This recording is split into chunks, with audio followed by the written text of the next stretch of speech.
Soon you'll be able to invest in YouTube channels, try on clothes virtually, and finally be able to watch YouTube videos natively on Twitter. We live in the future, baby. Hey everyone, welcome back to my channel. If you're new here, my name is Anton Wong, and I am here to unleash the power of video, so if you have not yet, hit subscribe. Now, usually on my channel, I make videos about video production, media marketing, and other things related to the video universe. But something I want to try is making news commentary style videos where I talk about different types of industry news, whether it's related to technology that has come about, or maybe companies that are merging or acquiring other companies, things like that relate to the video creator industry and just videographers and filmmakers and video marketing and stuff like that. Now this video is going to be a little bit different in the other videos in that I'm not going to be scripting out anything I'm going to say. Usually I have a teleprompter where I just type out my script and all of my points that I want to bring up in the video, but this time I just want to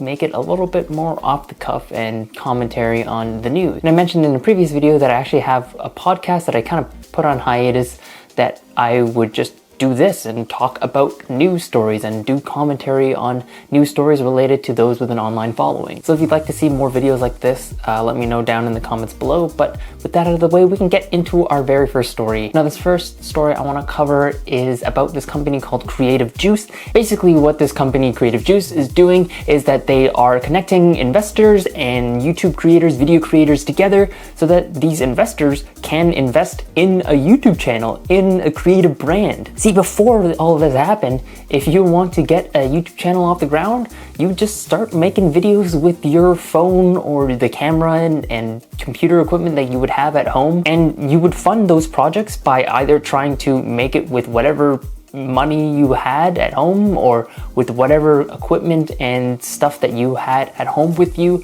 or you would try to ask people to give you money so that you can hopefully later on build the audience and scale up your business and scale up your YouTube channel. Now for those that are growing YouTubers, those in the rising 1,000 subscribers or so, this is perfect for those people who are really looking to grow and scale up their YouTube channel.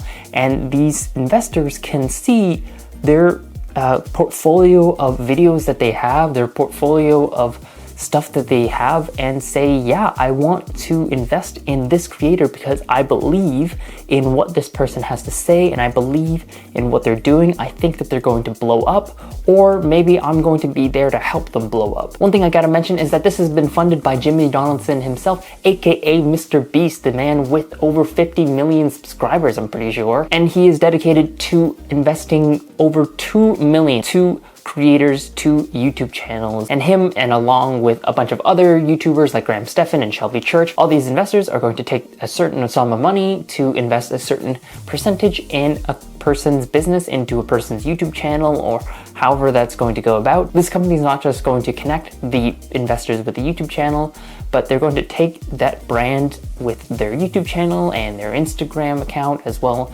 as Patreon and, you know, Shopify and a couple of other things that they haven't quite integrated yet, but they're going to integrate all of those brands together so that they can make an estimate on what the supposed value might be for that brand. One thing I'm worried about is if YouTube channels that are small and are being invested in are going to be taken advantage of by investors. You know, this is something that has happened in the past with MCN models, and you know, that hasn't really gone over so smoothly. And hopefully, I hope that these small creators can still maintain their creative freedom as they continue to grow. And if that works out, that would be amazing, because then these investors can be like, hey, you know what, instead of saying, oh yeah, I subscribed to them before they hit 1 million subscribers, I was subscribed to them when they were at 1,000 subscribers. Similar to like my video that I made about the NFT space, you can basically bet on a YouTuber. You can buy stock in a YouTube channel, literally now. And if you are a YouTube creator, you can get this cash infusion of, I don't know, $5,000, $10,000 or so to buy yourself a bunch of new equipment and maybe make some investments in people or equipment or what have you, and be able to level up your videos so that you can grow your channel even more, produce higher quality videos. And I think this is just an all-around good thing. Next story is that Twitter is currently testing a feature that allows certain select people in US, Canada, Japan, and Saudi Arabia to watch YouTube videos natively on Twitter in the homepage. Now, prior to this, if you want to share a YouTube video on Twitter, you would just send the link and people would just click the link and it would send them to YouTube via the YouTube app or a YouTube link on the YouTube webpage, which is different from Twitter's own native video where people would upload directly to Twitter and you would watch it and sometimes it would just autoplay the video right away. However, it is worth noting that Twitter video does have an upload limit of the amount of time that you can have in a video, whereas YouTube, it can be much longer. And I think it's clear my thoughts just by the way I was describing the situation. I think it's a good play. I think it's a good play on Twitter's part, because previously when I want to share my videos on YouTube or I want to share other people's videos on YouTube onto Twitter, you would just see the link and I don't know, like every time I click on it, it would send me to the YouTube app or it would send me to the YouTube website. It would just be a clunky experience, whereas if I were to be able to watch it natively on the home screen, that would allow me to stay on Twitter, which is pretty much what every platform that runs on advertising wants to keep you on the platform, to serve you a bunch of ads. I would be able to stay on the platform because I could watch it natively on the app. Now, of course, the other option would be to go the Facebook route, where you just really try to push your own native video and sort of try to suppress the YouTube videos that are embedded into Facebook, which are, you know, kind of lower on the algorithm. But it doesn't seem like Twitter's video is very good. It's very clunky experience. I've tried uploading it.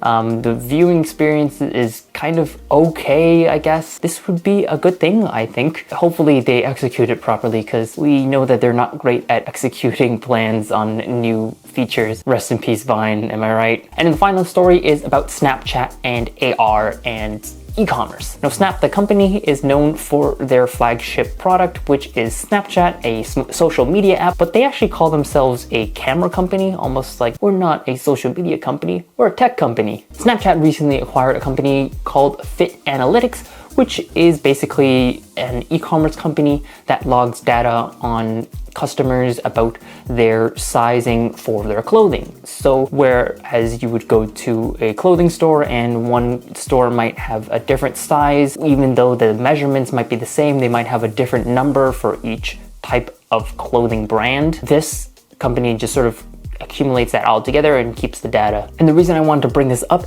is because it seems like Snapchat is making a play towards more e-commerce features and virtual try-on features for AR. If you guys don't know what AR is, it is short for augmented reality. So basically anything that melds the virtual world with the physical real world together. So you guys remember the Pokemon Go summer of 2016 when everyone was going out and you could see you're catching your Pokemon with your phone even though it's moving and it looks like it's staying in place?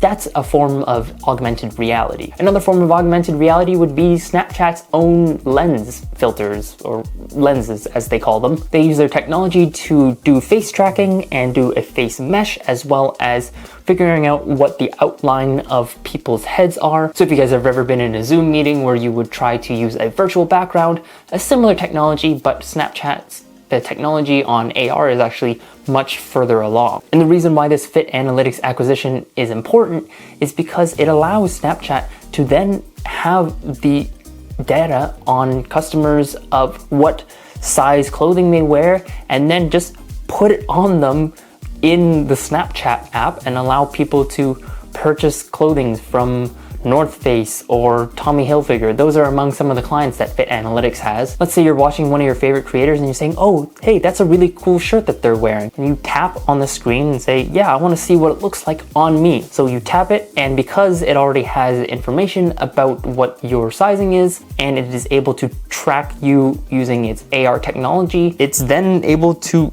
give you an approximate estimate of what it might look like on you. They're actually kind of doing this already with their Bitmoji characters, with how Snapchat users can create their own 2D toon, 3D toon characters that kind of look like them. They can customize them.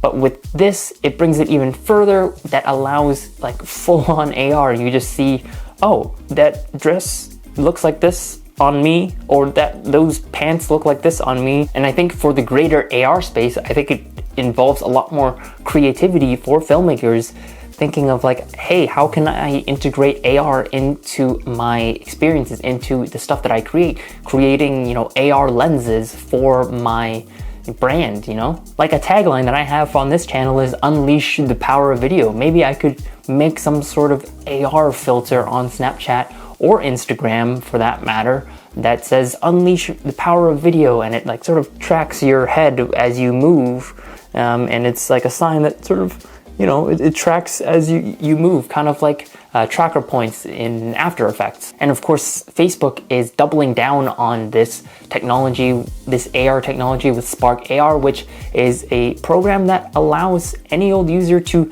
create and build an AR filter for Instagram or Facebook, all in that software that is completely free, and then just upload it right to Facebook or Instagram. And they can make that available for public use for anyone, or they can make it specifically branded filters. And I think that will allow more opportunities for filmmakers, creatives of all type, to be able to monetize further. So whether you are creating a filter for a brand, which has been going around since 2017, 2018, when Snapchat introduced Lens Studio, which is their version of Spark AR. Doing this just allows more possibilities for brands, for creators, for filmmakers, for creatives in general, and for fans and audiences to interact with those things that they appreciate, those brands and those people, those audiences, those creators that they appreciate. And I know I'm acting like AR is this newfangled technology. It's not. Like Pokemon Go had that whole thing in 2016,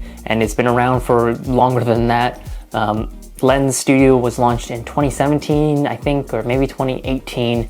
So AR, augmented reality, has been around for a while, but I think that this acquisition is just another step for Snapchat. And I think that's important because while Snapchat is not necessarily the most widely used amongst people who are above the age of 35, people who are below the age of 35, and definitely the teenager segment, they still have a strong market hold on that audience segment. So if they are able to capitalize on that by using AR technologies, on all these new technologies, I think that this could really make the whole social video dynamic in this whole social video world very interesting, and I'm very interested to see what comes next. And I'm very interested to hear what you guys think of this story or the other two stories that I mentioned. Leave me a comment down below on your story, on your comments and your thoughts on those stories down in the comments below. Also, let me know if you guys wanted to see a video like this again. I have done something similar to this where I talked about the NFT space and what that means for creators. If you would like to watch that, you can click right over here. I go more in depth than I have in this video, and also is more prepared. But if you like this video, be sure to hit like. And with that out of the way, I'll see you guys in the next video. Take care.